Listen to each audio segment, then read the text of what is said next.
मित्रों, आप सभी को नमस्कार। मैं डॉक्टर मंजुनाथ, हिंदी विभागाध्यक्ष, पोंपई कॉलेज, आइकड़ा, मंगलूर, कर्नाटक और अध्यक्ष मंगलूर विश्वविद्यालय हिंदी अध्यापक संघ, मंगलूर, कर्नाटक। आप सभी को इस गंगा कावेरी व्याख्यान माला में आप सभी का मैं स्वागत करता हूं। यह गंगा कावेरी व्याख्यान माला के अंतर्गत यह चौथा व्याख्यान है। पहले 3 व्याख्यान हो चुके हैं। उसमें हमारे मित्र दिनेश पाठक पहले व्याख्यान में हमारे साथ जुड़े हुए थे और दूसरे व्याख्यान में जो हिंदी के आदिवासी युवा कवि डॉक्टर अनुज लुगुम, जो सहायक आचार्य हिंदी विभाग दक्षिण बिहार केंद्रीय विश्वविद्यालय में कार्यरत है, वे हमारे साथ जुड़े हुए थे उनकी अपनी लंबी कविता के संदर्भ में। और तीसरे व्याख्यान में लाल बहादुर शास्त्री गोंडा उत्तर प्रदेश के हिंदी विभागाध्यक्ष प्रोफेसर डॉक्टर शैलेंद्र नाथ मिश्र हमारे साथ जुड़े हुए थे। साहित्य अध्यापन की समस्याओं के विषय पर उनका व्याख्यान हमारे साथ हुआ था। तो मित्रों, यह चौथा व्याख्यान है। तो यह व्याख्यान लाल बहादुर शास्त्री महाविद्यालय गोंडा एवं पोंपई कॉलेज आइकड़ा तथा मंगलूर विश्वविद्यालय हिंदी अध्यापक संघ बिहार के तत्वावधान में आयोजित है। इस चौथे व्याख्यान में हमारे साथ जो व्याख्यान देने के लिए जुड़ेंगे डॉक्टर आशीष त्रिपाठी। तो पहले इस व्याख्यान का आरंभ करते हैं, जो अपनी सरस्वती वंदना से इस व्याख्यान का आरंभ करेंगी श्रीमती शालिनी।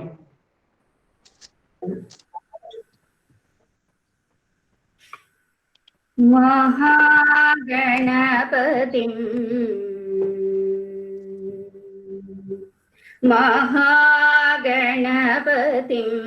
मनसा स्मरामि, महागणपतिं मनसा स्मरामि, वसिष्ठवामदेवादिवन्दित महागणपतिम्, महादेवसूतं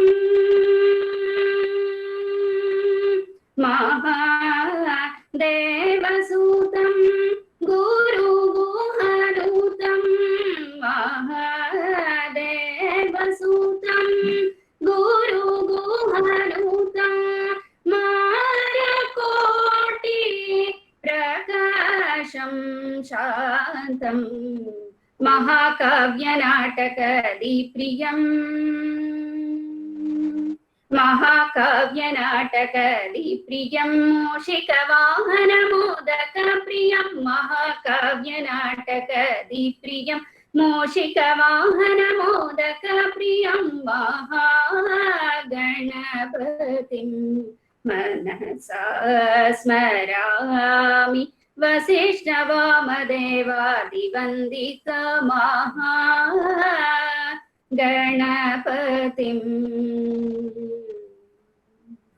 धन्यवाद। अपनी सुरीली आवाज में सरस्वती वंदना करने वाली श्रीमती शालिनी, जो हमारे अध्यापक मित्र रामकृष्ण जो है उनकी धर्मपत्नी है, उनका मैं धन्यवाद करता हूं। अभी इस व्याख्यान जो कार्यक्रम है, इसमें हम सभी का स्वागत करेंगे जो शासकीय महाविद्यालय सुಳ್ಯ कर्नाटक में जो हिंदी विभागाध्यक्ष है हमारे मित्र श्री रामकृष्ण।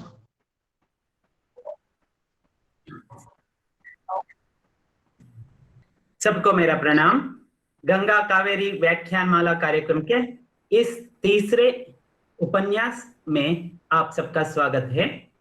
यहाँ पर उपस्थित सभी विद्वजनों को स्वागत करने हेतु मैं रामकृष्ण केएस आपके समक्ष उपस्थित हूँ। सर्वप्रथम आज की व्याख्यानमाला के प्रमुख वक्ता विषय विशेषज्ञ बनारस हिंदू विश्वविद्यालय के हिंदी विभागाध्यक्ष एवं आचार्य डॉक्टर आशीष त्रिपाठी जी, जो आज समकालीन हिंदी कविता संवेदना एवं शिल्प इस विषय पर हमें बताने जा रहे हैं या वक्तव्य देने जा रहे हैं, उन्हें मैं लाल बहादुर शास्त्री कॉलेज की ओर से, पोम्पई कॉलेज की ओर से और विहास की ओर से तहे दिल से स्वागत करता हूं। आपका स्वागत है सर। भारत सरकार की एक योजना थी भारत की सभी नदियों को जोड़ने का। अब उसी सिलसिले को आगे बढ़ाते हुए उत्तर भारत की एक प्रमुख नदी गंगा और दक्षिण भारत की एक प्रमुख नदी कावेरी को साहित्य के माध्यम से जोड़ने का बीड़ा उठाया है श्री लाल बहादुर शास्त्री महाविद्यालय की प्राचार्य। भारत सरकार के जो नदियों को जोड़ने का कार्यक्रम था, उसी प्रकार अब हम साहित्य के माध्यम से उत्तर और दक्षिण भारत को जोड़ने का जो प्रयास है उसमें आगे है एक साधना जो श्री लाल बहादुर शास्त्री महाविद्यालय की प्राचार्य है। विहास की ओर से मैं स्वागत करता हूँ। और उसी प्रकार पोम्पई कॉलेज के प्रोफेसर जगदीश कोल्ला जी हमारे साथ थे। यह भी मैं तहे दिल से सभी प्रतिभागियों की ओर से स्वागत करता हूँ। आपका स्वागत है सर। मैडम, आपका भी स्वागत है। इस व्याख्यानमाला के संयोजकों में गोंडा कॉलेज के जो लाल बहादुर शास्त्री कॉलेज के हिंदी विभागाध्यक्ष है डॉक्टर शैलेंद्र नाथ मिश्र जी, इन्हें पोम्पई कॉलेज की ओर से विश्वविद्यालय हिंदी अध्यापक की ओर से मैं तहे दिल से स्वागत करता हूँ। इस व्याख्यानमाला के संयोजकों में अग्रणी बनकर कार्यक्रम की सुंदरता को बढ़ाते हुए सुचारू रूप से योजना बनाने वाले हैं पोम्पई कॉलेज के हिंदी विभागाध्यक्ष एवं विहास के अध्यक्ष डॉक्टर मंजुनाथ जी। सर, आपका भी मैं सभी प्रतिभागियों की ओर से और लाल बहादुर शास्त्री महाविद्यालय की ओर से स्वागत करता हूँ। इसके साथ ही व्याख्यानमाला के आयोजन में अपेक्षित तकनीकी मदद देने के साथ साथ प्रतिपल हमारे साथ रहने वाले हैं लाल बहादुर शास्त्री कॉलेज के सह आचार्य जयशंकर तिवारी जी। सर, आपका भी मैं इस कार्यक्रम में स्वागत करता हूँ। विश्वविद्यालय हिंदी अध्यापक संघ के सभी पदाधिकारी जो इस कार्यक्रम की सफलता के लिए कार्यरत हैं, उन्हें भी मैं सबकी ओर से स्वागत करता हूँ। कार्यक्रम की सफलता प्रतिभागियों के बिना असंभव है। इसे सफल बनाने के लिए हमारे साथ जुड़े सभी प्रतिभागियों को आयोजकों की ओर से मैं तहे दिल से स्वागत करता हूँ। यह मौका देने के लिए आप सबको धन्यवाद देते हुए पटल जो हमारे मंजुनाथ सर जी, उन्हें सौंपता हूँ। धन्यवाद। धन्यवाद। स्वागत करने के लिए हमारे मित्र रामकृष्ण जी का भी मैं स्वागत करता हूँ।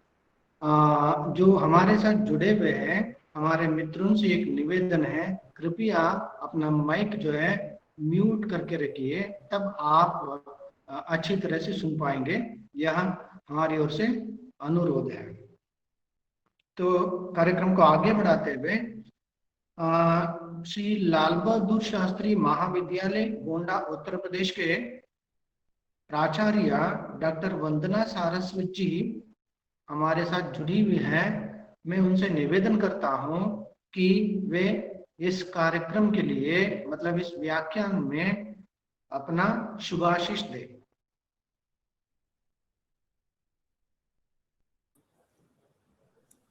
गंगा कावेरी व्याख्यानमाला के आयोजकों को सर्वप्रथम बहुत धन्यवाद कि जो उन्होंने मुझे इस वेब मंच पे धन्यवाद देने के लिए, शुभकामना देने के लिए आमंत्रित किया।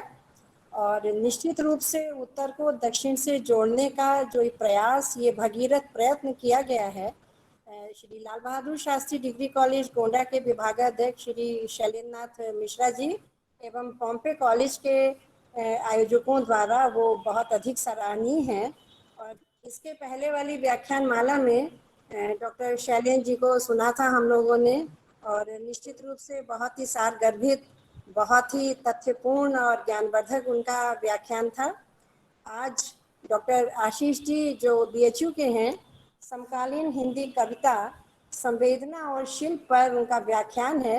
मुझे विश्वास है कि इससे सभी विद्वज्जन जो यहाँ उपस्थित हैं, सभी शोधार्थी और हिंदी के सभी इस हिंदी अनुशासन के जितने भी लोग हैं, वो सब उससे बहुत लाभान्वित होंगे। और इस व्याख्यान की सफलता के लिए, इस व्याख्यान माला के उद्देश्यों को पूर्ण करने के लिए मैं अपनी शुभकामना देती हूँ।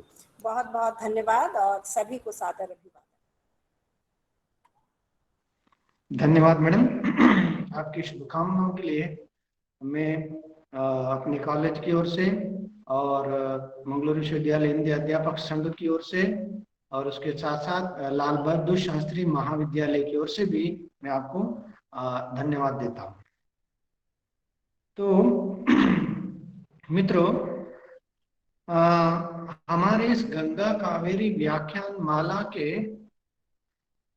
जो अंतर्गत एक चौथा व्याख्यान है, तो इस व्याख्यान में व्याख्यान के प्रस्तावना के रूप में हमारे साथ जुड़े, प्रस्तावना देने के लिए हमारे साथ जुड़े हुए हैं डॉक्टर शैलेंद्र नाथ मिश्र, विभागाध्यक्ष लाल बहादुर शास्त्री महाविद्यालय गोंडा। मैं इनका हृदयपूर्वक स्वागत करता हूं अपने प्रस्तावना के लिए।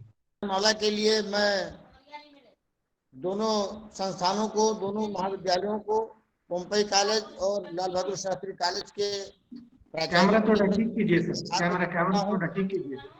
कैमरा अभी ठीक है, अभी ठीक है। आभार व्यक्त करता हूं।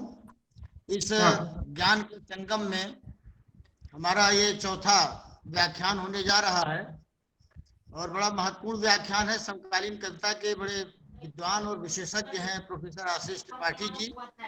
उनका समकालीन कविता के ऊपर ये बहुप्रतीक्षित व्याख्यान है। समकालीन कविता को लेकर के कुछ बातें मुझे यहाँ उनकी प्रस्तावना के रूप में कहनी है। जो हिंदी साहित्य के कालों का विभाजन हुआ है वो बहुत अधिक संतोषजनक नहीं है। आधुनिक काल के अंतर्गत कई सोपान, कई चरण हैं। भारतेंदु युग, द्विवेदी युग और छायावादी युग उसके अंतर्गत माने जाते हैं। 1975 एक ऐसा बिंदु है भारतीय समाज में, भारतीय जीवन के लिए, जहाँ पे लगभग ज्ञान के हर शाखाओं, ज्ञानानुशासनों का मूल्यांकन करना ही पड़ता है।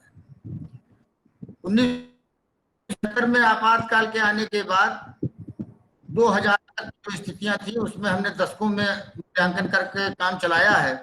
और इस बीच में 60 के बाद की कक्षा को लगातार कोई नामकरण देने का उपक्रम किया जाता रहा है कि जो सर्वमान्य हो। इसी में हमने समकालीन कविता अभिधान को प्राप्त किया है। समकालीनता कोई दर्शन है, समकालीनता के कोई गुणधर्म है, या समकाल होना हर युग की अपनी महानता, अपनी व्यवस्था है। कोई भी काल अपना समकाल होता है। लेकिन जब हम हिंदी कविता में समकालीन कविता की बात करते हैं तो उसके गुणधर्म के साथ बात करते हैं, उसके दर्शन के साथ बात करते हैं, उसकी विचारधारा के साथ बात करते हैं। तो एक लंबा समय समकालीन कविता के नाम पर हमारे पास उपलब्ध है, जो धूमिल से लेकर के और आज 2020 तक के रचनाकारों पर आच्छादित है। इसके कितने सोपान हैं, इनके कितने सूक्ष्म बिंदु हैं, और कैसे हम अलग अलग रचनाकारों के जो योगदान है उनको हम समकालीन कविता के अंतर्गत कैसे समझने का उपक्रम करें। आज उसी क्रम में प्रोफेसर आशीष त्रिपाठी जी को हम लोग सुनेंगे। ये हमारे इस व्याख्यान माला का सौभाग्यशाली क्षण है कि जब हम BHU के एक विद्वान, जो इस विषय के भी विद्वान हैं, उनको सुनने का हमें अवसर मिल रहा है। मैं अपने सारे कनेक्ट जितने भी हमारे विद्वान हैं, प्रतिभागी हैं, उन सबको आभार व्यक्त करता हूँ उनका कि उन्होंने अपना महबूल समय निकालकर हमारी इस व्याख्यान माला में अपना योगदान दे रहे हैं। इन्हीं शब्दों के साथ प्रोफेसर मंजुनाथ जी से आग्रह है कि वो कार्यक्रम आगे बढ़ाएं। बहुत बहुत धन्यवाद। धन्यवाद सर, प्रस्ताव के रूप में हमारे साथ जुड़ने के लिए। आपने अपना विचार प्रस्तुत किया है, तो मैं अपनी कॉलेज की ओर से और लाल बहादुर शास्त्री महाविद्यालय गोंडा की ओर से और संघ की ओर से आपका मैं धन्यवाद समर्पित करता हूं। तो इस व्याख्यान माला के चौथे व्याख्यान देने के लिए हमारे साथ जुड़े हुए हैं बनारस हिंदू विश्वविद्यालय के हिंदी प्रोफेसर डॉक्टर आशीष त्रिपाठी, जो इनका जन्म 21 सितंबर 1973 को मध्य प्रदेश में। तो आशीष त्रिपाठी जो बीएससी करने के बाद हिंदी में एमए और एमफिल और पीएचडी इनका हुआ है। इन दिनों काशी विश्वविद्यालय जो वहाँ के हिंदी प्रोफेसर हैं, कम उम्र से ही कविता में रुचि रखने वाले हैं। इनकी पहली कविता 1986 में प्रकाशित है। 1994 से निरंतर कविताओं का प्रकाशन हमारे जो आशीष जी कर रहे हैं। तो पहला कविता संग्रह एक रंग ठहरा हुआ 210 में प्रकाशित हुआ। तो इस तरह के इनकी जो कविताएं छपती रही। प्रोफेसर नामवर जी की 12 पुस्तकों जमाने से दो हाथ, प्रेमचंद और भारतीय समाज, हिंदी का गद्य पर्व, कविता की जमीन और जमीन की कविता, आलोचना और विचारधारा, साहित्य की पहचान, सम्मुख, साथ साथ, आलोचना और संवाद, तुम्हारा नामवर, संग सत्संग और पूर्व रंग के साथी, चंद्रकांत देवतालय के साक्षात्कार संग्रह, मेरे साक्षात्कार तथा आशिका की साथ के 2 कथा चैनों, खरोंच व पायल पुरोहित तथा अन्य कहानियां तथा प्रतिनिधि कहानियां, स्वयं प्रकाश का संपादन इन्होंने किया है। नामवर सिंह के साथ रामचंद्र शुक्ल रचनावली के 8 खंडों का संपादन इन्होंने किया है।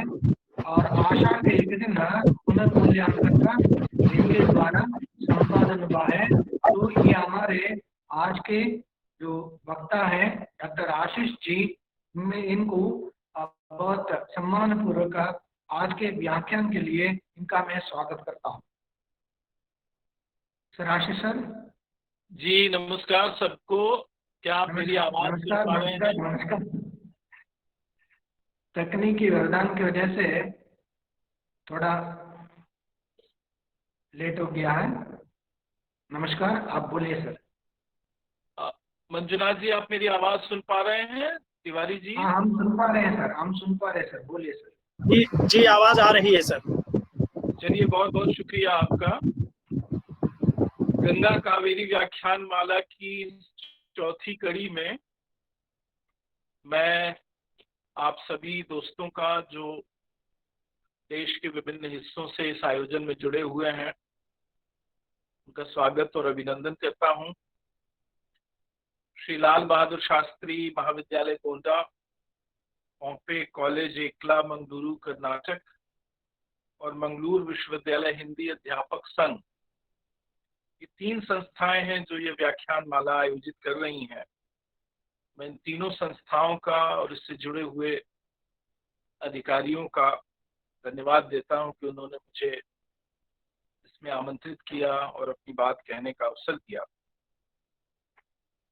गोंडा महाविद्यालय के विभागाध्यक्ष जी डॉक्टर शैलेंद्र नाथ मिश्र जी और वहाँ की प्राचार्या को भी मैं धन्यवाद देता हूँ कि उन्होंने मुझे आमंत्रित किया। और विशेष रूप से मैं अपने 2 मित्रों डॉक्टर मंजुनाथ जी और डॉक्टर जयशंकर तिवारी जी का आभार व्यक्त करता हूं कि उन्होंने जिद पूर्वक मुझे यहाँ बुलाया। पिछले काफी दिनों से मैं एक काम में संलग्न था, जिसकी वजह से मैं ऐसे आयोजनों से दूर रहना चाहता था, परंतु मंजुनाथ जी का और जयशंकर तिवारी जी का इतना अधिकार है मुझ पर कि मैं इससे इनकार नहीं कर सका और अंततः देर सवेर मैं इस व्याख्यान माला में उपस्थित हूँ। इसके लिए मैं इन दोनों अपने मित्रों का बहुत आभार व्यक्त करता हूँ। तो आज का विषय मुझे हमारे साथियों ने दिया है समकालीन हिंदी कविता, जिसकी संवेदना और शिल्प के बारे में मुझे बात करनी है। मैं कोशिश करूंगा कि 30 मिनट के भीतर एक मोटी रूपरेखा आपके सामने पेश कर दूं। और ये रूपरेखा उन लोगों के लिए नहीं होगी जो इस विषय के विद्वान हैं, जिन्होंने इस विषय पर बहुत अध्ययन किया है और गहराई से इस विषय को जानते हैं। उनके लिए मैं कोई नई बात नहीं कहूंगा। मैं अपने उन तमाम अध्यापक साथियों और शोध विद्यार्थियों के लिए ये बात कहूंगा जो किन्हीं कारणों से इस विषय से अभी तक इतने संबद्ध नहीं हुए हैं। इस विनम्र स्वीकृति के साथ कि ये वक्तव्य विद्वानों के लिए नहीं है, बल्कि मित्रों के लिए है, दोस्तों के लिए, मैं अपनी बात शुरू करता हूं। समकालीन कविता को मोटे तौर पर मैं उत्तर आपातकालीन हिंदी कविता के रूप में देखता हूं। मैं ये समझता हूं कि आपातकाल एक ऐसी जगह है जहां से भारतीय इतिहास में एक नया अध्याय शुरू होता है। उसके बहुत सारे कारण हैं, मैं उन सब कारणों पर नहीं जाऊंगा, लेकिन पहले जो समाज था, पहले जो राजनीति थी, पहले जो भारतीय जनता के सोचने समझने का जो तरीका था, उसमें आपातकाल के बाद और आपातकाल के बाद घटी 5 वर्ष के भीतर घटी घटनाओं ने उसे काफी हद तक बदल दिया। आपातकाल को मैं निजी तौर पर भारतीय आजादी के बाद के सबसे बड़े मोहभंग के रूप में या मोहभंग के चरम बिंदु के रूप में देखता हूं। आपातकाल ने भारतीय जनता के मन में एक ऐसा मोहभंग का एक ऐसा स्तर पैदा किया जिसके बाद राजनीतिक व्यवस्था से जनता को कोई बहुत उम्मीद नहीं रह गई।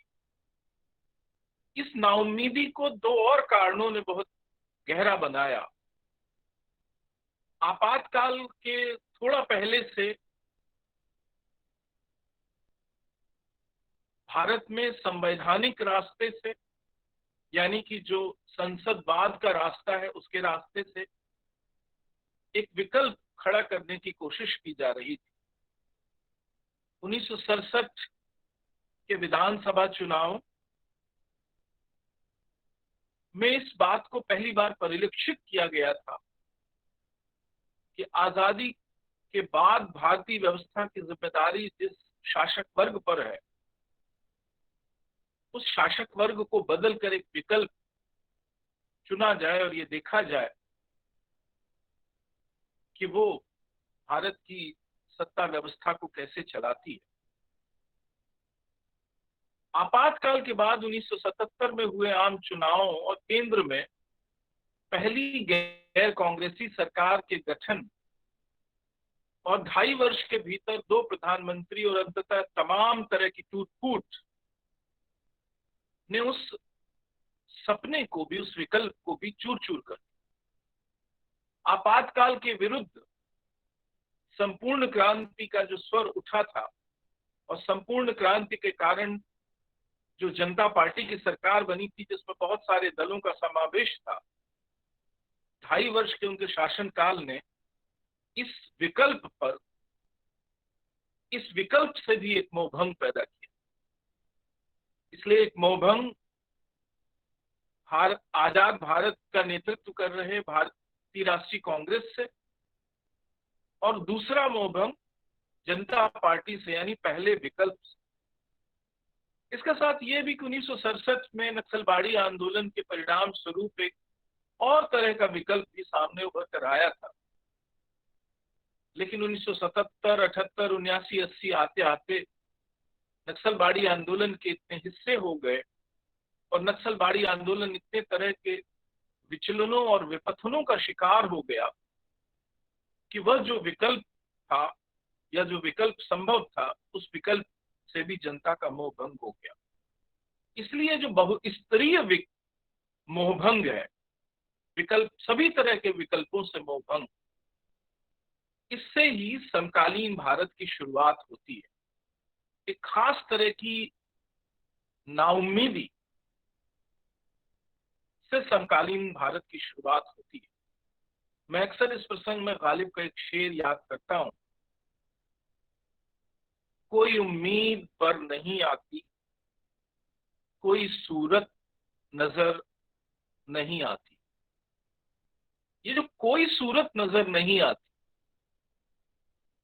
इस कोई सूरत नजर न आने की जो परिस्थिति है, इसी से समकालीन भारत की शुरुआत होती है और इसी से समकालीन हिंदी साहित्य की और समकालीन हिंदी कविता की शुरुआत मानी जानी चाहिए।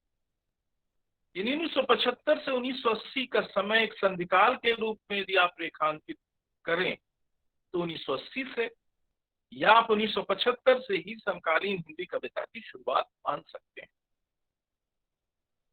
ये जो पहला दौर है समकालीन हिंदी कविता का, इसमें बहुत सारी पुरानी कविता जो पहले से चली आ रही थी उसके भी गहरे प्रभाव दिखाई पड़ते हैं। नक्सलबाड़ी कविता के प्रभाव, धूमिल राजकमल चौधरी की कविता धारा के प्रभाव, सर्वेश्वर दयाल सक्सेना, रघुवीर सहाय, दुष्यंत कुमार की कविता धारा के प्रभाव और प्रगतिशील हिंदी कविता के प्रभाव। प्रगतिशील कविता की दो मुख्य धाराएं समकालीन हिंदी कविता से पहले रही। एक धारा जिसका नेतृत्व मुक्तिबोध करते रहे, यानी प्रगतिशील हिंदी कविता की एक प्रारूप के शीर्ष कवि मुक्तिबोध है और प्रगतिशील हिंदी कविता की दूसरी धारा या दूसरे प्रारूप के शीर्ष कवि नागार्जुन है। और इन सभी धाराओं का प्रभाव समकालीन कविता के शुरुआती समय पर दिखाई देता है। यानी आप 75 से 80, 82, 83 के बीच की कविता को देखेंगे, हिंदी कविता जो मोटे तौर पर समकालीन हिंदी कविता है, तो इसमें सभी धाराओं के असर आपको दिखाई दे। लेकिन जैसे जैसे क्रमशः समकालीन कविता अपना रूप और रंग ग्रहण करती गई, वैसे वैसे इन प्रभावों में कमी आती गई और समकालीन हिंदी कविता अपना एक चेहरा पाने में कामयाब हुई, जिसके कारण समकालीन कविता को एक बिल्कुल ही भिन्न कविता के रूप में भी, परंपरा से भिन्न और नई कविता, मौलिक कविता के रूप में भी हम देखते हैं। मुझे ये कहने में कोई संकोच नहीं कि समकालीन हिंदी कविता मोटे तौर पर सामान्यतः प्रगतिशील हिंदी कविता का ही एक तरह का विस्तार है। यानी समकालीन हिंदी कविता में बहुत सारी ऐसी बातें आपको दिखाई पड़ेंगी, बहुत सारे गुण, बहुत सारी प्रवृत्तियां, स्वभाव आपको ऐसा दिखाई पड़ेगा जिसे आप प्रगतिशील कविता की इन दोनों धाराओं से कहीं ना कहीं संबद्ध कर सकते। जैसा कि मैंने कहा, जिसके दो शीर्ष कवि हैं, एक कविता धारा के शीर्ष कवि मुक्तिबोध है, जिसमें उनके साथ दूसरे कवि हैं शमशेर, और दूसरी कविता धारा, प्रगतिशील कविता धारा, जिसके शीर्ष कवि हैं नागार्जुन और उनके सहयोगी कवि हैं केदारनाथ अग्रवाल। और त्रिलोचन को इन दोनों धाराओं के बीच के कवि के रूप में और ज्यादा नागार्जुन और केदारनाथ अग्रवाल वाली धारा के करीब का कवि मान सकते हैं। तो प्रगतिशील कविता के इन 5 शीर्ष कवियों की कविता के अध्ययन से आप समकालीन हिंदी कविता की बहुत सारी बनत और बनावट के बारे में अंदाजा आपको पड़ सकता है। उदाहरण के तौर पर मैं इन 2 शीर्ष कवियों की 2 कविताएं लेना चाहता हूं। ये 2 कविताएं प्रतिनिधि कविताएं नहीं, लेकिन इन दोनों कविताओं से आप ये जो 2 भिन्न धाराएं हैं प्रगतिशील हिंदी कविता की, इसके स्वभाव का कुछ कुछ अंदाजा कर सकते हैं। नागार्जुन वाली जो धारा है, जो लोकमुखी है, जो गांवमुखी है, जो जीवन का एक बहुत ही विस्तृत वृत्तांत विवरण के माध्यम से, चित्रों के माध्यम से, चरित्रों के माध्यम से, एक नाटकीय आख्यान या कथा के माध्यम से या शुद्ध कथा के माध्यम से कविता में रखते हैं। नागार्जुन, केदारनाथ अग्रवाल और त्रिलोचन की कविता एक तरह से जीवन से भरी हुई कविता, जीवन से लबलब कविता। जैसे गाय के भरे हुए थन होते हैं, वैसे ही जीवन से भरी हुई कविता। इसमें जीवन के जितने संकेत हो सकते हैं वे सभी के सभी इस कविता धारा में मौजूद। एक असीम ममत्व है जीवन के, एक असीम राग है जीवन, और इसीलिए जीवन के वर्णन, विवरण, चित्र, कहानियां, प्रसंग, घटनाएं, चरित्र, ये सब यहाँ बहुत बड़ी मात्रा में उपस्थित। इस कविता धारा में जो चेहरा कविता का सामने आता है, कविता के अंदर आप जीते जागते साधारण लोगों को बिल्कुल साधारण भंगिमाओं के साथ जीवन की देख सकते हैं। आप नागार्जुन की कविताएं याद करें, त्रिलोचन की कविताएं याद करें, आप केदारनाथ अग्रवाल की कविताएं याद करें। चंपा काले काले अक्षर नहीं चीनती, भुरई केवट, नगई मेहरा, या नागार्जुन की कविताओं में ढेर सारे चरित्र, यहां से वहां तक चरित्रों का एक एल्बम पेश करती है नागार्जुन की कविता। और ये सारे के सारे चरित्र बहुत साधारण चरित्र, जैसे प्रेमचंद की घीसू माधव और होरी और गोबर की धनिया और झुनिया की परंपरा के चरित्र, जो पहले हमें कथा साहित्य में प्रेमचंद या यथार्थवादी कथा धारा में दिखाई देते थे, ऐसे चरित्र आपको बहुत सारे दिखाई देंगे। इसलिए कविता की बनावट में बहुत सारा कुछ ऐसा है जो कि जीवन की कथा कहने या जीवन का विवरण कहने के लिए ही चुना है। लक्ष्य क्या है? लक्ष्य शिल्प का निर्माण करना नहीं है, लक्ष्य है जीवन की कथा कहना, जीवन को कहना, जीवन का वृत्तांत कहना। ये नागार्जुन, त्रिलोचन, केदारनाथ अग्रवाल वाली प्रगतिशील कविता धारा, इसलिए ढेर सारी तकनीकें और तरकीबें हमारे ये कवि इस्तेमाल करते हैं, और जितनी तरकीबें ये सब कवि इस्तेमाल करते हैं वो सारी की सारी तरकीबें किसी न किसी रूप में आपको समकालीन हिंदी कविता के भीतर दिख जाए।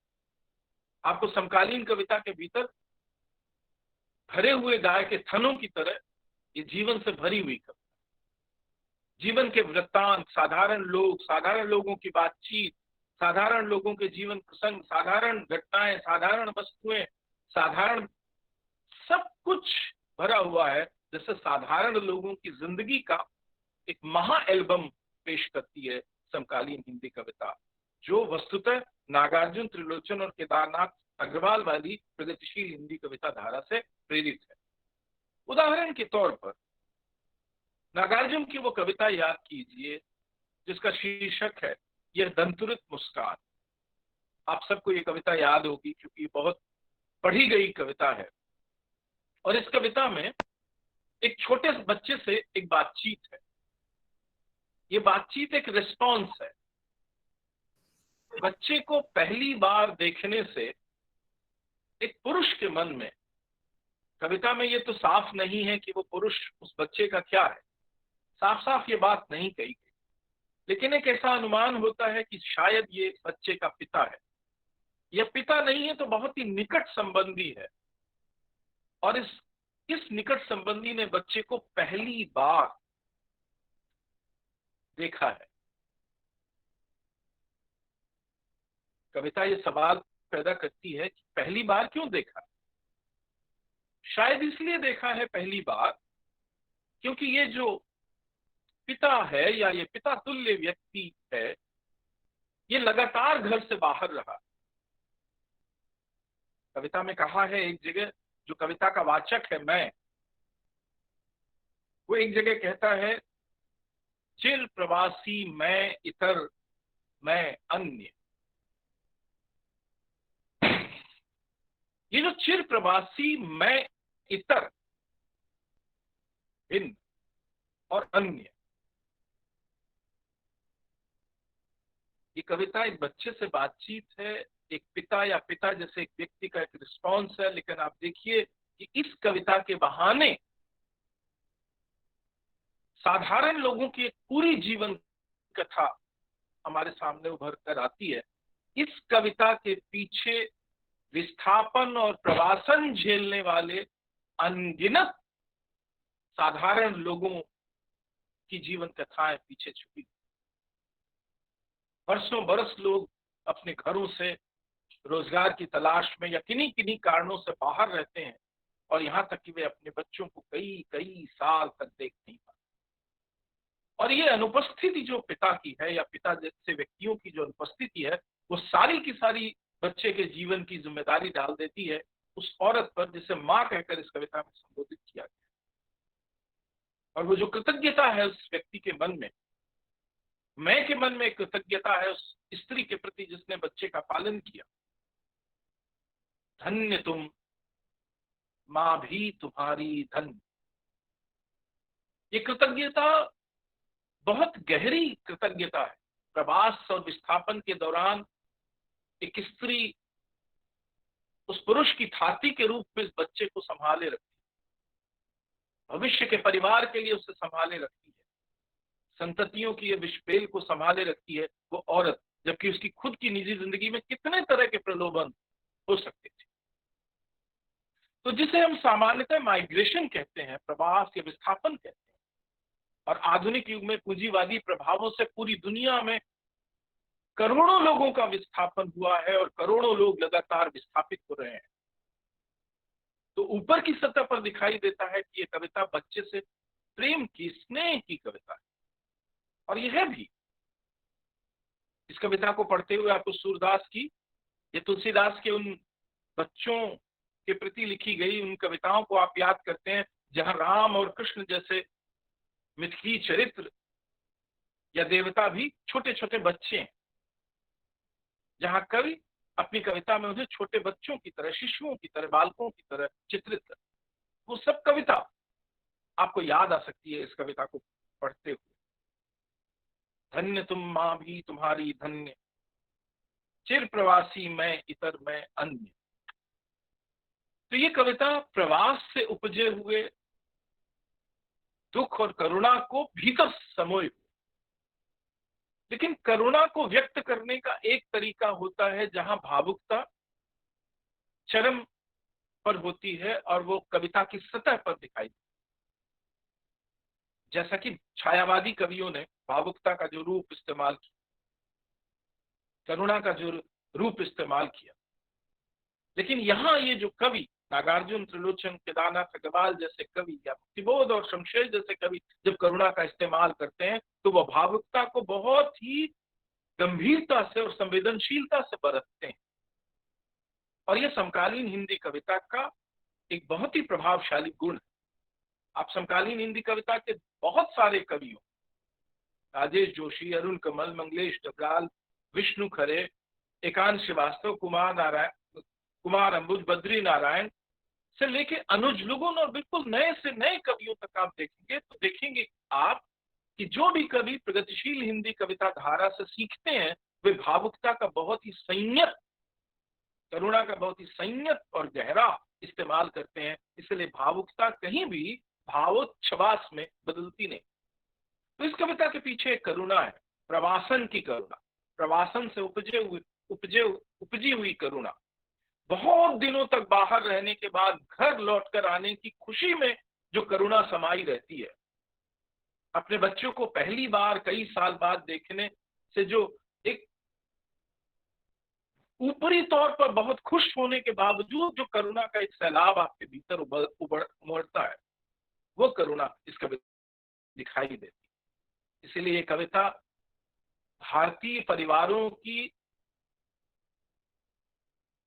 कहानी कहती है। इसलिए जब नागार्जुन कहते हैं कि धन्य तुम, माँ भी तुम्हारी धन्य, तो ये समस्त पुरुष समाज द्वारा या पुरुषों द्वारा स्त्रियों के प्रति जो परिवार संभालती हैं उनके प्रति किया गया कृतज्ञता ज्ञापन। यदि ये इतना सेक्रीफाइस, इतना त्याग, इतना बलिदान न करती औरतें तो ये परिवार इस तरह से, ये संततियां इस तरह से चलाए नहीं जा सकते थे। और इस बात को गहराई से आप देखें, समकालीन हिंदी कविता के बहुत ही महत्वपूर्ण कवि हैं राजेश जोशी, जिनके ये 75वें वर्ष में जो इस वर्ष चल रहे हैं, यानी हम सब हिंदी के लोग जिनका 75वां मना रहे हैं। आप देखिए कि ये जो कृतज्ञता है नागार्जुन के मन में, माँ भी तुम्हारी धन, इस कृतज्ञता ज्ञापन से जोड़िए राजेश जोशी की उस कविता को जिसका शीर्षक है खिलौना। ये कविता एक खिलौने की ओर से एक खिलौना जो जोकर है। कविता की पहली ही पंक्ति है, मैं एक खिलौना हूं। ये जो कविता में ये जो तरकीब है, ये आधुनिक हिंदी कविता में या भारत की पारंपरिक कविता में आजमाई गई सबसे प्रभावशाली तरकीब। कविता की पहली पंक्ति बेहद सीधी, सपाट, अविधात्मक होती, जो कविता की भीतरी दुनिया में आपको प्रवेश कराती। आप हमारे बड़े बड़े कवि कलावंतों को देखिए तो आप देखेंगे कि ऐसे ही एक साधारण सी पंक्ति से कविता शुरू होती है। निराला, दिवसावसान का समय था। इससे अधिक साधारण पंक्ति क्या हो सकती? दिवसावसान का समय था, वह तोड़ती पत्थर, देखा मैंने उसे इलाहाबाद के पथ पर। इससे साधारण पंक्ति क्या हो सकती? रवि हुआ अस्त। इससे साधारण पंक्ति क्या हो सकती? ठीक ऐसी ही परंपरा है।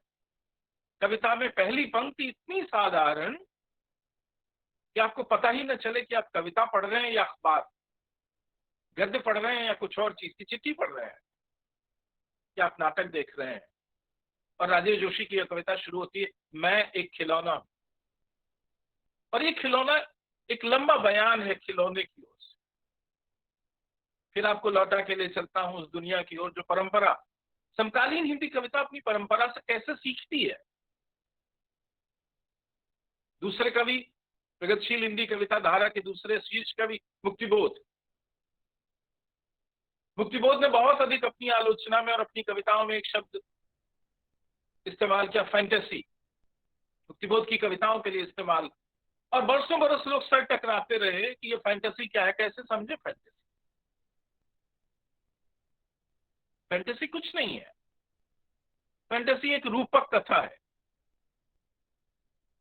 एक कहानी जिसके कुछ रूपकात्मक अभिप्राय, और रूपक को आप बहुत अच्छी तरह जानते हैं। भारतीय कवि तो रूपक के उस्ताद, जैसे कि कबीर, सांग रूपक, दुल्हनी गावो मंगल चार। ये दुल्हनी गावो मंगल चार पूरा का पूरा कबीर का पद एक रूपक है, एक रूपक कथा है। दुल्हन का, बारात का, विवाह का रूपक। ठीक वैसे ही फैंटेसी भी एक रूपक कथा है। अंधेरे में एक रूपक कथा है। मुक्तिबोध तो कहते हैं कामायनी एक रूपक कथा है, फैंटेसी है। हम कहते हैं राम की शक्ति पूजा एक फैंटेसी है, रूपक कथा है। हम कहते हैं कि तुलसीदास निराला की महान कविता, वह भी एक रूपक कथा है, एक फैंटेसी है। राजेश जोशी की यह कविता भी एक तरह की फैंटेसी है, मैं एक खिलौना हूं। क्योंकि साधारण दुनिया में खिलौने बात नहीं कर सकते, लेकिन फैंटेसी में, कथा की दुनिया में खिलौने बात कर सकते। अभी पिछले दिनों मैंने अंग्रेजी की एक फिल्म अपने बच्चों के कारण देखी, जिसका शीर्षक था टॉय स्टोरी। 4 खंडों की श्रृंखला है इस फिल्म की, यानी 4 स्वतंत्र फिल्में हैं टॉय स्टोरी नाम से। Toy story 1, 2, 3, 4। अब जब आप टॉय स्टोरी देखते हैं तो आप देखते हैं कि खिलौने बात कर रहे हैं, आपस में बात करते हैं। तो जो खिलौने वस्तु हैं, जैसा कि ड्रम, और वो खिलौने जो मनुष्य हैं, जैसे गुड़िया, गुड्डा, वो सब आपस में बात करते हैं। जैसे कि हमारे यहाँ पंचतंत्र की कहानियों में शेर और बैल और सियार और मगर और बंदर और जितनी तरह के जंतु जानवर हैं कथा के भीतर, वो सब बात करते हैं।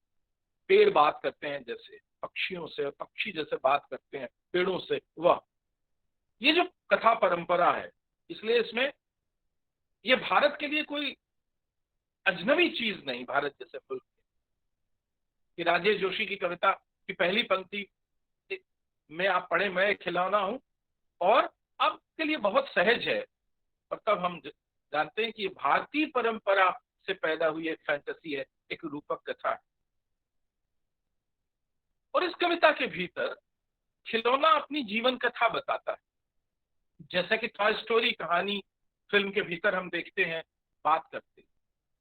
टॉय स्टोरी देखते हुए जो सबसे महत्वपूर्ण चीज आप अनुभव करते हैं, जो कि राजेश जोशी की इस कविता में भी मौजूद है, कि पूंजीवाद के आगमन के साथ और पूंजीवाद के इन 200-250 वर्षों में जो सबसे बड़ा प्रभाव हमारे जीवन पर पड़ा है, वो परिवार पर पड़ा है। हमारी पारिवारिक संरचना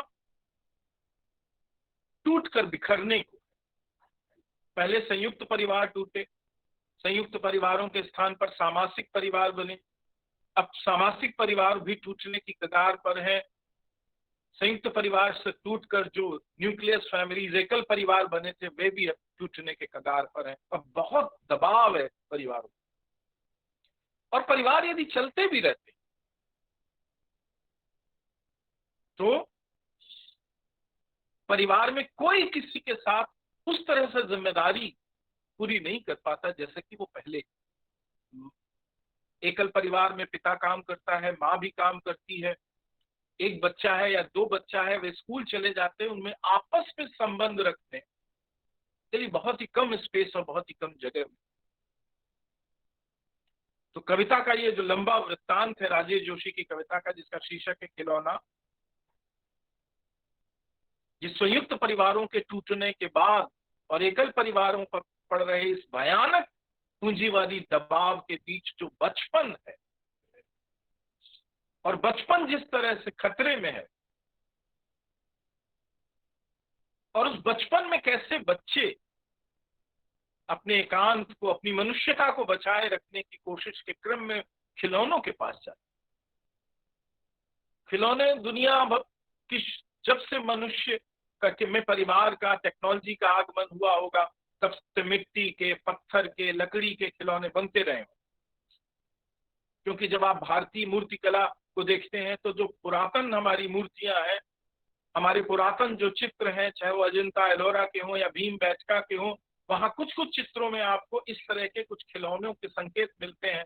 और फिर मूर्ति कला में तो 8वीं, 9वीं, 10वीं शताब्दी और 11वीं, 12वीं से लेकर लगातार आपको खिलौने कहीं ना कहीं दिखाई पड़ते रहते। तो खिलौने तो थे, लेकिन जब संयुक्त परिवार था, परिवार में बहुत लोग थे, बच्चों को संभालने वाली दादियां, नानियां थी, मौसियां थी, ताइयां थी, काकियां थी, चाचियां थी, और खाली बैठे हुए लोग थे, निठल्ले लोग। परिवारों में बहुत सारे लोग होते थे जिनके ऊपर कोई काम नहीं होता था, और वो बच्चों को समय देते थे।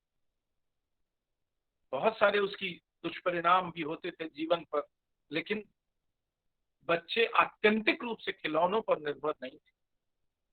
लेकिन पूंजीवाद का ये जो दबाव है, उसने बच्चों को खिलौनों पर निर्भर कर दिया। बच्चों के एकांत के लिए अब कोई और दूसरा रास्ता नहीं सिवाय इसके कि वो खिलौनों के पास जाए। और ये ट्रेजेडी घटित होती है उस दिन जब खिलौने भी मानवीय नहीं रहते। यानी बच्चे के बचपन में बच्चे का खिलौना यदि दूसरा बच्चा, गुड्डा गुड़िया नहीं है, और बच्चों की कहानियां नहीं है, फेरी टेल्स नहीं है यदि बच्चे के पास।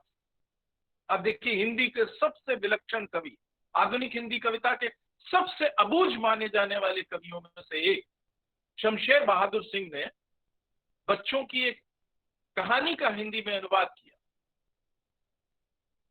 एलिस इन वंडरलैंड, आश्चर्य लोक में एलिस नाम से। क्यों? क्योंकि बचपना बहुत महत्वपूर्ण है। दुनिया का कोई कवि नहीं हो सकता यदि उसके भीतर बचपना जीवित नहीं है। शमशेर इतने कलावंत कवि, जिसकी एक एक पंक्ति को बूझने में समय लगता है, वो भीतर से बच्चा है, इसलिए उसको एलिस बहुत प्यारी है। और वो एलिस इन वंडरलैंड का अनुवाद करता है आश्चर्यलोक में एलिस।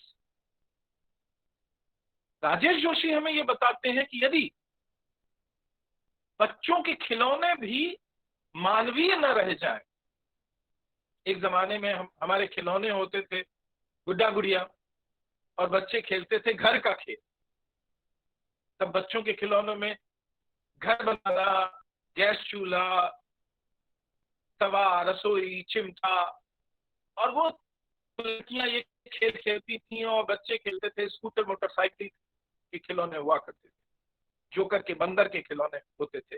लेकिन देखेंगे कि आप ये जो हमारा समकाल है, पूंजीवाद की जो भयावहता है, उसने बच्चों की खिलौनों की दुनिया को भी ह्यूमन, मानवीय नहीं रहे, और अब बच्चों के खिलौने भी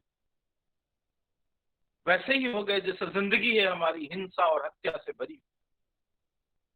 इसलिए बच्चों के खिलौनों में गुड्डे गुड़िया दरकिनार कर दिए गए हैं, घर परिवार चूल्हा दरकिनार कर दिया गया है, और अब बच्चों के खिलौने हैं बंदूक, मशीन गन। और अब जब से ये नेट पर वीडियो गेम्स और ये जो नेट गेम्स आए हैं, इनमें आप देखिए कि सारे के सारे गेम, सारे के सारे खेल हिंसा और हत्या से भरे हुए। एक बच्चा जीतता है जब वो 100 हत्याएं कर लेता है, उसके पॉइंट सबसे ज्यादा होते हैं। हम भीतर ही भीतर अपने बच्चों के भीतर उस बचपन को मार रहे हैं जिसे हमने लाखों साल में सहेज कर रखा था। तो ऊपरी तौर पर यह कविता है, इसका शीर्षक है खिलौना, लेकिन आप देखेंगे कि नागार्जुन की कविता में जैसे पूंजीवाद का एक दबाव और उससे उपजी हुई एक परिस्थिति थी, प्रवास, मजदूरों का प्रवास। यहां एक दूसरी परिस्थिति है, माँ बाप दोनों घर से बाहर हैं और बच्चे के एकांत में खिलौने अब मानवीय नहीं रह गए हैं, पूंजीवाद का एक दूसरा चेहरा। तो ये जो खिलौना है, जो वस्तुतः जोकर है, ये बताता है कि इसे बनाने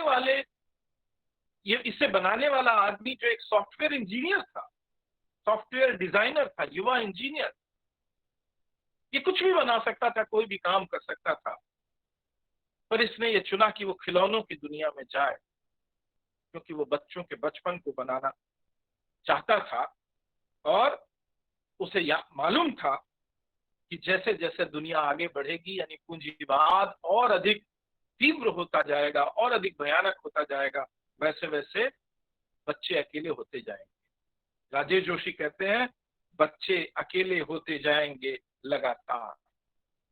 और ये जो ट्रेजेडी है जिसकी तरफ मैंने इशारा किया, कुछ ही समय बाद उसने देखा कि खिलौनों का बाजार प्लास्टिक की नकली बंदूकों, मशीन गनों, पिस्तौलों, टैंकों जैसे खिलौनों से भर गया। बच्चों के अकेलेपन को एक नकली और हिंसक उत्तेजना से भरने की एक भयावह कोशिश की जा रही है। हमारा अन्याय और हमारी हिंसा, जो हमेशा ही गरीब बाल मजदूरों और भिखारी बच्चों के सामने एक दुत्कार की तरह प्रकट होती है, अब हमारे खिलौनों में प्रकट हो रही है। जब बड़े बनाएंगे बच्चों के खिलौने, तो बच्चों के खिलौने इसी तरह हो। पुराने जमाने में जो बड़े खिलौने बनाते थे, उन बड़ों के जीवन में शमशेर की तरह कहीं कोई बच्चा जीवित होता था।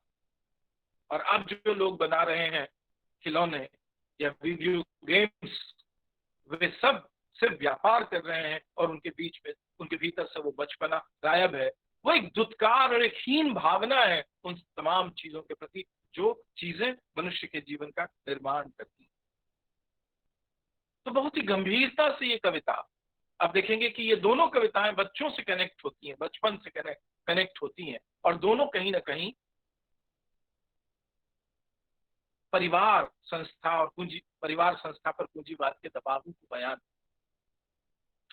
जहां से मैं राजेश जोशी की इस कविता में गया था, वो जगह थी माँ के प्रति, स्त्रियों के प्रति, उन स्त्रियों के प्रति कृतज्ञता जो परिवार में अपना सब कुछ दांव पर लगाकर बच्चों को संभालती हैं।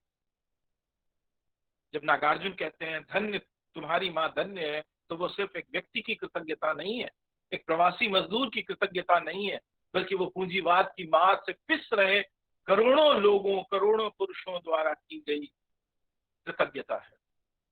लेकिन आप देखेंगे कि परिवार का वो जो रूप था, जो उस कविता में व्यक्त था, नागार्जुन की, राजेश जोशी की कविता खिलौने तक आते आते परिवार का ये रूप बदल गया। अब संयुक्त परिवार नहीं रहे और अब स्त्रियां भी अपनी वैयक्तिक स्वतंत्रता, जो कि बिल्कुल उचित है, वैयक्तिक स्वतंत्रता और वैयक्तिक स्पेस के लिए, आत्मनिर्भरता के लिए घर से बाहर जाने लगी। लेकिन दुनिया को मिल बैठकर सोचना होगा कि घर में छूट गए बच्चों का क्या। और राजेश जोशी खिलौने कविता में ऐसे बहुत सारे मानवीय सवालों से टकराते हैं और खिलौने के माध्यम से मैं ये बात जरूर कहूंगा कि राजेश जोशी की कविता खिलौना पढ़ते हुए आपको टॉय स्टोरी सीरीज की वो चारों फिल्में आपको देखनी चाहिए, ताकि आप इस बात को और ज्यादा गहराई से समझ सकें। खिलौने जो बच्चों की मांग से बनाए जाते हैं और खिलौने जो बच्चों के भीतर मांग पैदा करके बनाए जाते हैं। मैं एक खिलौना हूं, नए बाजार की नई मांग पर बनाया गया है मुझे, लेकिन अगर गौर से देखोगे तो दिखेगा कि मुझ में कुछ ऐसा भी है जो थोड़ा अलग है। मुझे बनाने वाले कलाकार ने बाजार की नजर बचाकर बाजार की इच्छा के बीच अपने स्वप्न को भी रख दिया है।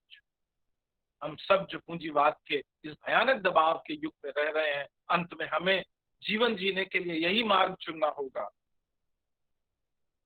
बाजार की नजर बचाकर बाजार की इच्छा के बीच अपने स्वप्न को भी अपने जीवन में रख देना, जैसे कि उस युवा कलाकार ने, उस युवा इंजीनियर ने रख दिया जब उसने बच्चों के खिलौने बनाए और ये जोकर बनाया जो इस कविता का वाचक। समकालीन हिंदी कविता, प्रगतिशील कविता धारा के जिस दूसरे कवि से सबसे अधिक प्रभाव ग्रहण करती है वो कवि है मुक्तिबोध, जैसा कि मैंने शुरू में कहा। नागार्जुन, त्रिलोचन, केदारनाथ अग्रवाल की कविता धारा के समानांतर ये एक ऐसी कविता धारा है जो जीवन के चित्र प्रस्तुत नहीं कर, जो जीवन के वृत्तांत पेश नहीं कर जैसा कि नागार्जुन करते हैं, बल्कि ये जीवन के एसेंस को पकड़ती है। आप अंतर करना चाहें तो नागार्जुन और मुक्तिबोध के बीच के अंतर को ठीक वैसे समझ सकते हैं जैसे भक्त कवियों में तुलसी और कबीर के बीच का अंतर।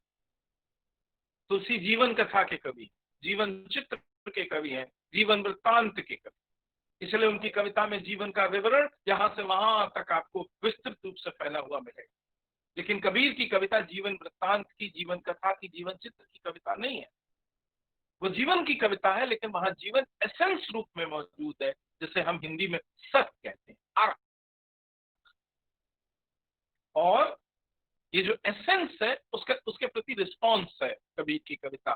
तो जीवन का के प्रति एक तरह का रिस्पॉन्स करती है मुक्तिबोध की कविता, और वो उस रिस्पॉन्स से एक फैंटेसी, एक रूपक कथा रचती है अंधेरे में। आजादी के पहले और आजादी के बाद के दशकों का जो राष्ट्र सत्य, नेशनल ट्रुथ, उस सत्य को ये कविता बयान करती है। एक रूपक कथा, एक फैंटेसी।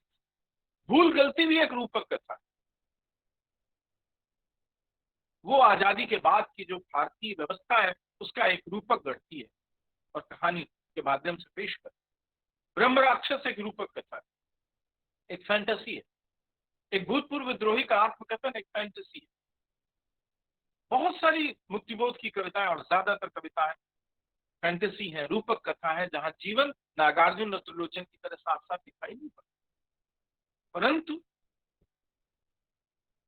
ये जीवन से बहुत गहरे तक संबद्ध एक कविता है जो अपने तरीके से जीवन के बारे में बात करती है। ये जीवन को बयान नहीं करती, ये जीवन के प्रति रिस्पॉन्स को व्यक्त। इसलिए अंधेरे में एक रिस्पॉन्स है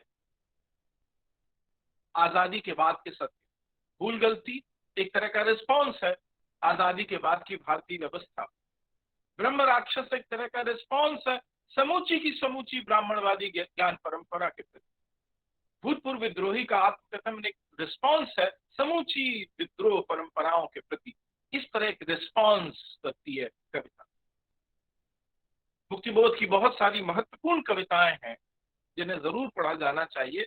पर मैं आज उनकी एक बहुत छोटी सी कविता आप सबके बीच पढ़ता हूं, जो रचनावली के हिसाब से रचनावली के संपादक नेमिचंद जैन बताते हैं कि जो शायद एक अधूरी कविता, जिससे कि आप थोड़ा बहुत अंदाजा लगा सकेंगे मुक्तिबोध की कविता का, कि मुक्तिबोध कैसी कविताएं लिख रहे थे। और ये कविता है कहते हैं मुझको। ये रचनावली के पहले खंड में है और संपादक नेमिचंद जैन बताते हैं कि इसका रचना काल 1953-54 है, यानी भूल गलती अंधेरे में ब्रह्म राक्षस जैसी महान बड़ी कविताएं लिखने से पहले का कोई समय, और बहुत छोटी सी कविता कहते हैं मुझको। इस कविता का जो सेंस सार रूप है वो ये कि वो लोग मुझे कहते हैं मुझको वे सूरज के चेहरे को डामर से पोत।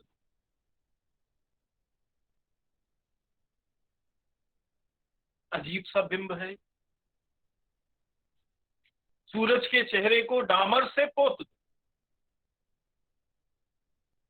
अब आप देखेंगे कि सूरज का चेहरा तो किसी व्यक्ति की पकड़ में नहीं आ सकता। यदि आप रियलिटी से चलेंगे, यथार्थ भंगिमाओं से कविता को पकड़ने की कोशिश करेंगे तो सूरज का चेहरा आपको कभी पकड़ में नहीं आएगा।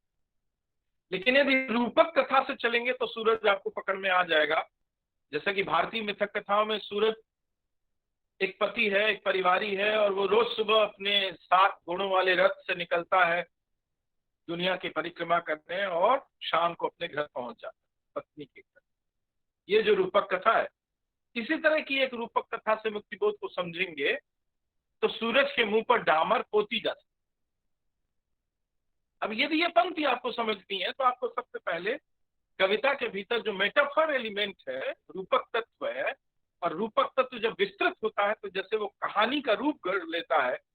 जैसा कि मैंने आपको बताया कि कबीर की कविता है दुल्हन गावो मंगल चार, वो भी एक रूपक है। वैसे अंधेरे में एक रूपक कथा है, कामायनी एक रूपक कथा है, राम की शक्ति पूजा एक रूपक कथा है, प्रिय प्रवास एक रूपक कथा है, रामशरण नरेश त्रिपाठी का खंड काव्य पथिक एक रूपक कथा है। ये सारी की सारी कविताएं अंततः एक रूपक कथा है, फैंटेसी। ये कविता भी एक फैंटेसी है। कहने दो कहते हैं मुझको वे सूरज के चेहरे को डामर से पोत। सूरज माने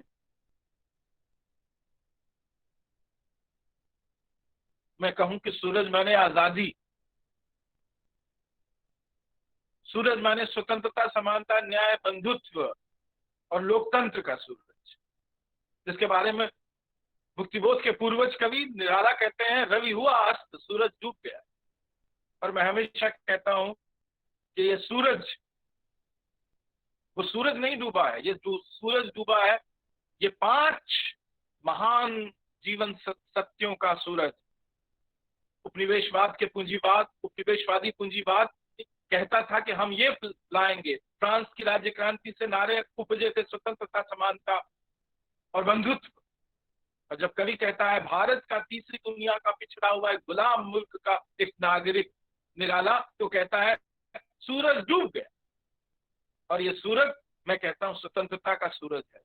तुमने कहा था हम स्वतंत्रता का सूरज उगाएंगे, तुमने कहा था हम समानता का सूरज उगाएंगे, तुमने कहा था हम न्याय का सूरज उगाएंगे, तुमने कहा था हम बंधुत्व का सूरज उगाएंगे, तुमने कहा था हम लोकतंत्र का सूरज उगाएंगे, और हम देख रहे हैं तुमको। तुमने हमारे ही सामने स्वतंत्रता, समानता, न्याय, बंधुत्व और लोकतंत्र के वे सारे के सारे सूरज डुबो दिए। सूरज डूब गया, रवि हुआ अस्त। तो सूरज यदि स्वतंत्रता, समानता, न्याय, बंधुत्व, आजादी जैसी कोई चीज है तो सूरज के मुख पर डामर पोता जा सकता है, यानी उसे काला किया जा सकता है। स्वतंत्रता का चेहरा, उज्जवल चेहरा, सफेद चेहरा, उसके चेहरे पर डामर पोत। न्याय का चेहरा, उज्जवल चेहरा, उसके चेहरे पर डामर पोत दो। बंधुत्व का चेहरा, उज्जवल चेहरा मनुष्यता का, उस पर डामर पोत दो। जब अमेरिका में एक अश्वेत अमेरिकी मूल के एक नागरिक को एक श्वेत नागरिक 10 मिनट तक अपने पैरों के नीचे दबाए रखता है और वो कहता है कि मेरा दम घुट रहा है, मैं सांस नहीं ले पा रहा। और जब वो कहता है सांस नहीं ले पा रहा हूं, तो बस यही वो क्षण है जब व्यवस्था का कारिंदा, वर्चस्ववादी मानसिकता का सत्तावादी, सत्ता का अनुगामी कारिंदा, ये जो लोकतंत्र का सूरज है, जहां काले को भी रहने का बराबर हक है, उस सूरज पर कालिक पोत देता है, डामर पोत देता है। ऐसे अर्थ ग्रहण करना होगा आपको रूपक का, तब आपको अर्थ मिलेगा। मैं ये नहीं कहता कि कविबोध ने इस कविता में सूरज का ठीक यही अर्थ बनाया है, लेकिन वो कहते हैं मुझको वे सूरज के चेहरे को डामर से पोत। कल मुहे सूरज का, अब सूरज के प्रति बहुत प्यार से बातें की गई। ये जो मैं है, जो कविता का वाचक है, कलमुहा सूरज। फिर आगे कहता है कमीना है सूरज। अब आप देखेंगे कि भारतीय परंपरा में ये डालियां दो तरह से इस्तेमाल की जाती हैं। शत्रु को आप अक्सर कलमुहा नहीं कहते, आप घर के बहुत ही प्यारे लोगों को कहते हैं। माँ जब बहुत प्यार में होती है, अपनी सांवल बेटी को कहती कलूटी। ये प्यार। गोरी से गोरी लड़की को कहेगी कलूटी। ये जो प्यार से कहने का, कलमुही और कमीना, प्यार में लोग, मैंने आप देखेंगे भारतीय पुरुषों और परिवारी लोगों को एक से एक ऐसी गाली अपने बच्चों को देते हुए, बहुत प्यार से, जो कि हम साधारणतया नहीं लेते। मैं कविता का वाचक की सारी गालियां सूरज को देता है। कलमुहे सूरज का मुंह पोत दो डामर से, कमीना है सूरज वह, किरणों के हाथों से अंधेरे की साड़ी को खींचकर उघाड़ता है दुनिया को, नंगी कर देता है पृथ्वी को, तुमको भी हमको तो। और अंत होता है, कविता पूर्ण है ऐसा संपादक कहते हैं, और अंत में वो कहते हैं कि ये जो अंधेरा है ये कितना अच्छा है। अंधेरे में कुछ दिखाई नहीं, अंधेरा भला लगता है।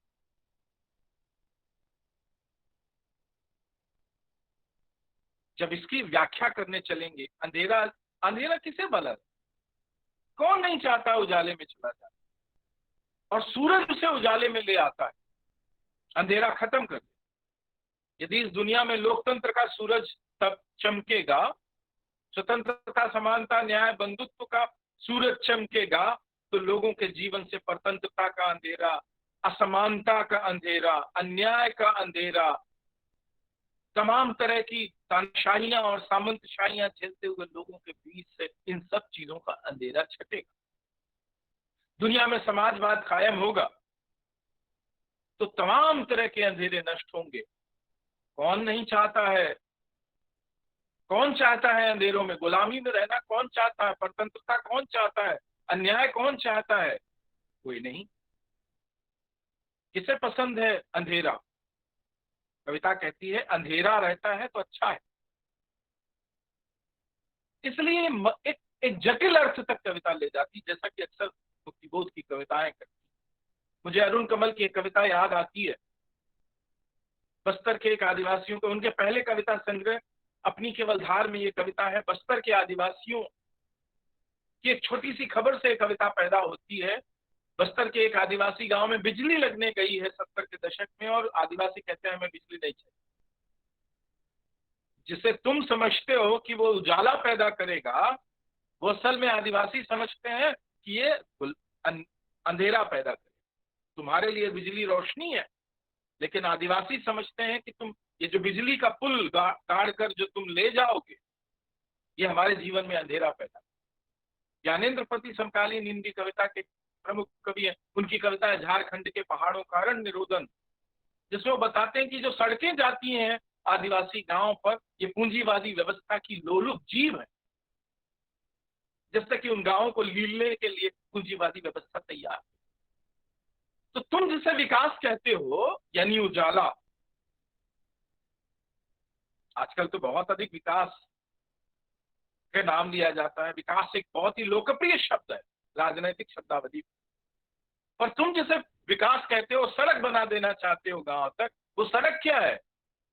सड़क से जाती है पुलिस जो आतताई है, सड़क से जाते हैं ठेकेदार जो जंगल काटते हैं, सड़क से जाते हैं वो सारे के सारे भ्रष्ट शासन तंत्र के लोग जो गांव में जाकर लोगों को लड़ना सिखाते। जिस गांव में कचहरी थाना खुल जाता है उस गांव के 100 गांव के आसपास लड़ाइयां बढ़ जाती हैं।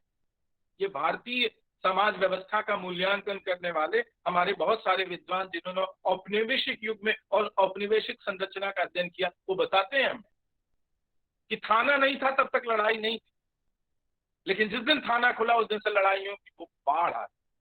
जिस दिन तक कचहरी नहीं थी उस दिन तक झगड़े नहीं थे। अब कचहरी है तो अनगिनत झगड़े हैं।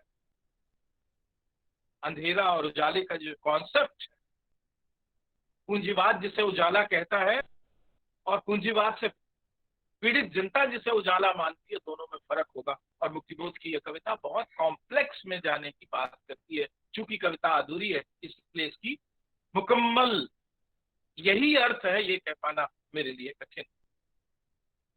तो मैंने कहा मित्रों की समकालीन हिंदी कविता मोटे तौर पर प्रगतिशील कविता धारा के दो बड़ी धाराओं के प्रभाव से पैदा हुई। समकालीन हिंदी कविता भारतीय वांग्मय की सर्वाधिक जनतांत्रिक कविता।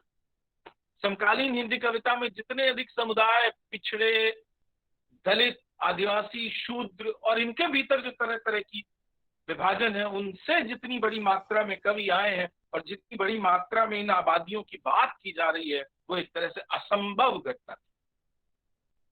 समकालीन हिंदी कविता भारत की किसी भी भाषा में लिखी गई समस्त वांग्मय में सर्वाधिक जनतांत्रिक कविता, जो सबसे ज्यादा समूहों और समुदायों को अपनी बात कहते हैं, जिसके भीतर दो समकालीन कविता जिसमें जीवन चित्रों की पुनर्वापसी हुई है। जैसा मैंने कहा कि नागार्जुन की कविता के प्रभाव से जीवन का एक संपूर्ण वृत्तांत, मैं कम से कम 1 लाख कविताएं आपको पढ़ सकता हूं। जिस कवि के यहाँ जाएंगे आपको जीवन का परम वृत्तांत, विवरण, चित्र, चरित्रांकन यानी चरितगान और कथा, इनके माध्यम से जीवन भरा पड़ा है। या दूसरा तरीका जो मुक्तिबोध का है, एक रूपक कथा, एक रिस्पॉन्स जीवन के प्रति गहरा ममत्व है इस कविता में। लेकिन जीवन के जो कि नागार्जुन जैसे कवियों से मिलता है, तो दूसरी तरफ मुक्तिबोध जैसे कवि से मिलने वाली एक सघन वैचारिकता, एक संतुलन है इस कविता में।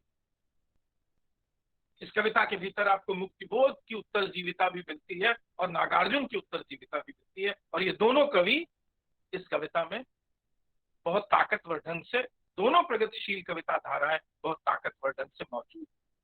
समकालीन हिंदी कविता एक बहुत ही प्रभावशाली राजनीतिक कविता, जो भारतीय राजनीतिक व्यवस्था की, वैश्विक व्यवस्था की बहुत सघन आलोचना। समकालीन हिंदी कविता भारतीय लोकतंत्र की प्रखर आलोचना।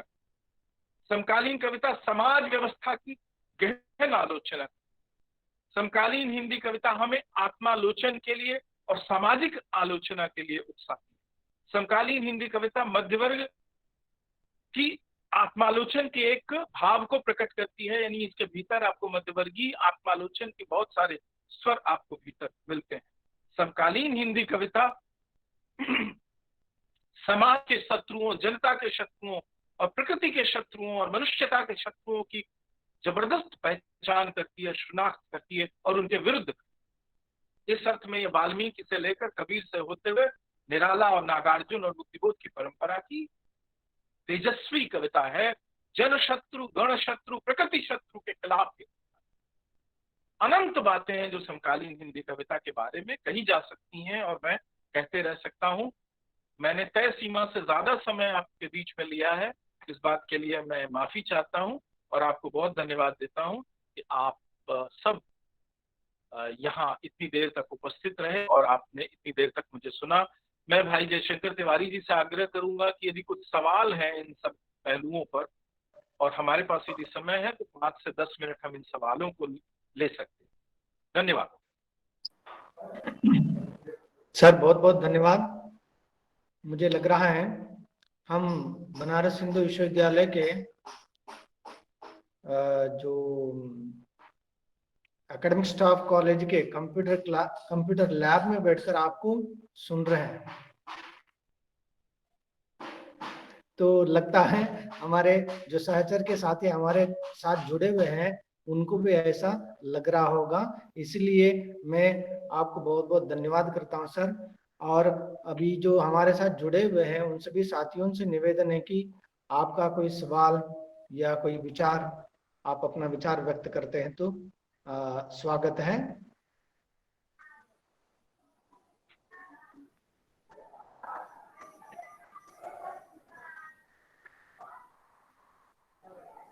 अपने साथ जो जुड़े हुए हैं उनमें से अगर कोई अपना सवाल या अपना विचार प्रस्तुत करना चाहते हैं तो आपका स्वागत है।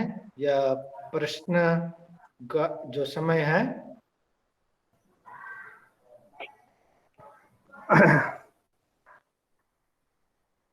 सर, सारगर्भित व्याख्यान के लिए बहुत बहुत सर जो है आभार। लाल बहादुर शास्त्री महाविद्यालय गोंडा, पोम्पई कॉलेज ऐकला मंगलुरु और मंगलुरु विश्वविद्यालय हिंदी अध्यापक संघ की ओर से, गंगा कावेरी व्याख्यानमाला आयोजक मंडल की ओर से हम आपका हार्दिक आभार व्यक्त करते हैं कि आपने अपना कीमती समय दिया और बहुत ही मूल्यवान बातें, बहुत हम तो ये सोच रहे थे कि इसको और आगे कंटिन्यू किया जाता पर समय की सीमाएं होती हैं। और मैं चैट बॉक्स देख रहा था, लोग इतनी तल्लीनता से सुन रहे थे कि कोई जिज्ञासा उसमें नहीं आई है, कोई प्रश्न नहीं आया है। मैं वाच कर रहा था कि अगर कोई प्रश्न आएगा तो मैं प्रस्तुत करूंगा। माइक्रोफोन ऑन करके अगर जुड़े हुए हमारे जो साथी हैं, अगर वो कोई प्रश्न करना चाहते हैं तो वो कर सकते हैं। हमारे आज के मुख्य वक्ता आदरणीय प्रोफेसर आशीष त्रिपाठी जी जो हमारे साथ हैं। मुझे लगता है जयशंकर जी कि शायद लोगों के मन में कोई सवाल नहीं है जी, इसलिए इसे समाप्त किया जाता है। जी हाँ डॉक्टर मंजूनाथ जी, हाँ सर कार्यक्रम आगे ले चलिए। ठीक है। तो हमारे मित्र जो रामकृष्ण शासकीय महाविद्यालय सुलिया के जो हमारे मित्र हैं वे इस व्याख्यान में अपना धन्यवाद जो ज्ञापन करेंगे, मैं उसके लिए उनका स्वागत करता हूं। रामकृष्ण जी। सबको मेरा प्रणाम। अभी अभी हमने गंगा कावेरी व्याख्यानमाला के चौथी कड़ी में हमने साहित्य का रस चखा है। एक कहावत है, अंत भला तो सब भला। शुरू में दिक्कतें आई, रुकावटें हुई, लेकिन अंत तक आते आते हम वह सब कुछ भूल चुके। हमें इतनी खुशी मिली कि समय कब बीता, 5 बजे कब हुआ पता ही नहीं चला। इसलिए मैं सर को मैं धन्यवाद अर्पित करना चाहता हूँ। सबसे पहले उन्होंने जो बातें कही है, उन्होंने एक एक कविता का जो विवेचन किया है, मुझे ऐसा लगा यह कविता 4 या 10 या 15 पंक्तियों की रचना नहीं है। उन्होंने, मैं कहना चाहता हूँ कि उन्होंने ये कविता को एक काव्य का रूप दे दिया। एक कविता एक काव्य जैसा, हम कविता पढ़ते हैं तो ऐसे 1-10 मिनट में पूरा कर देते हैं, लेकिन उनके विवेचन जो उन्होंने जो विवेचन किया उससे हमें ऐसा लगा कि वह ये कविता नहीं, उसमें एक काव्य रहता है। सर, इसके लिए मैं अपना आभार व्यक्त करना चाहता हूं सर। सबसे पहले आज के वक्ता और विषय के तज्ञ जो आशीष त्रिपाठी जी है, बनारस हिंदू विश्वविद्यालय के आचार्य जी है हिंदी विभाग के, मैं आपको लाल बहादुर शास्त्री कॉलेज की ओर से, पोम्पई कॉलेज की ओर से और विहास की ओर से तहे दिल से धन्यवाद ज्ञापित करना चाहता हूं सर। और इस व्याख्यानमाला के आयोजक है लाल बहादुर शास्त्री कॉलेज की प्राचार्य वंदना सारस्वत जी और पोम्पई कॉलेज के प्राचार्य जगदीश हल्ला जी। इन दोनों का मार्गदर्शन हमें लगातार प्राप्त हो रहा है, इसीलिए यह कार्यक्रम, यह चौथी कड़ी में यह सफलता पूर्वक संपन्न हुई है। इसके लिए मैं इन 2 महारथियों का भी मैं तहे दिल से धन्यवाद ज्ञापित करना चाहता हूँ। इस व्याख्यानमाला के आयोजन में अगर हम इसे एक रथ की तरह देखें तो रथ के 2 पहिए हैं। लाल बहादुर शास्त्री कॉलेज के हिंदी विभागाध्यक्ष शैलेंद्र नाथ मिश्र जी और दक्षिण से हमारे मंजुनाथ सर जी। इन 2 पहियों के कारण यह चौथी कड़ी भी पूरी तरह से सफल हुई है और आने वाले कड़ी भी इससे भी और सफलता पाएगी। और आज का वक्तव्य साहित्य में हमें डुबो दिया है। हमें इतना अच्छा लगा कि साहित्य पढ़ने का मन अभी से और भी ज्यादा ये दुगुना चौगुना हो रहा है। इसके लिए मैं आप दोनों को मैं कॉलेज की ओर से और विहास की ओर से ढेर सारा धन्यवाद देते हुए आप सबको आभार प्रकट करना चाहता हूं। और तकनीकी सहायता देते हुए और इस कार्यक्रम को सुचारू रूप से चलाने वाले हैं जयशंकर तिवारी जी, सह आचार्य, लाल बहादुर शास्त्री कॉलेज के सह आचार्य है हिंदी विभाग के। इन्होंने हर एक कदम पर हमें मार्गदर्शन दिया है और इस आयोजन के लिए सर आपको भी मैं पोम्पई कॉलेज की ओर से और हिंदी अध्यापक संघ की ओर से ढेर सारा धन्यवाद अर्पित करना चाहता हूं। कार्यक्रम की सफलता के लिए जो निर्विघ्नता के लिए जो गीत गाया या प्रार्थना सुनाई उसके लिए श्रीमती शालिनी जी को भी मैं आयोजकों की ओर से ढेर सारा धन्यवाद अर्पित करना चाहता हूं।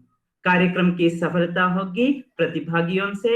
आज प्रतिभागियों ने जितना सोचा था तो उससे चौगुना हमें प्राप्त हुआ है। हमें ऐसा लगा जैसे मंजुनाथ सर ने कहा कि हम बनारस हिंदू विश्वविद्यालय में बैठकर आपका वक्तव्य हमने सुना है, उससे भी ज्यादा अनुभव हमें प्राप्त हुआ है। इसलिए सभी प्रतिभागियों को मैं आयोजकों की ओर से ढेर सारा धन्यवाद अर्पित करना चाहता हूं और इस कार्यक्रम में प्रत्यक्ष और परोक्ष रूप से सहयोग देने वाले सबको धन्यवाद देते हुए यह मौका देने के लिए आप सबको मैं आभार व्यक्त करता हूं। धन्यवाद।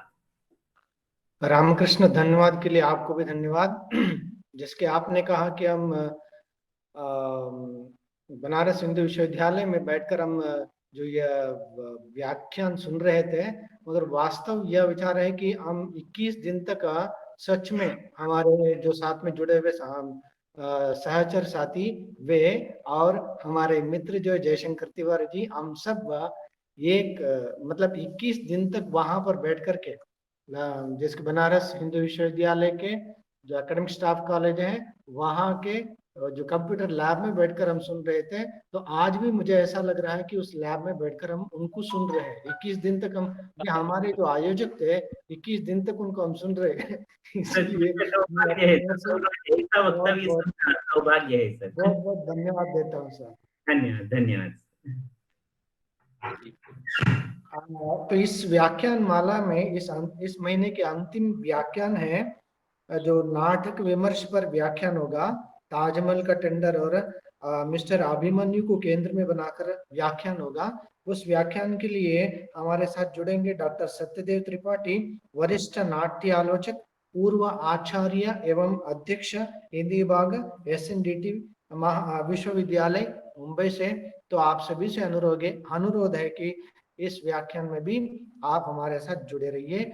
तो आप सभी ने हमारा सहयोग दिया और हमारा हौसला बढ़ाया, इसलिए मैं अपनी ओर से और जो गोंडा के लाल बहादुर शास्त्री महाविद्यालय की ओर से, संघ की ओर से, हमारे कॉलेज की ओर से आप सभी को मैं बहुत बहुत प्रणाम करता हूँ। धन्यवाद।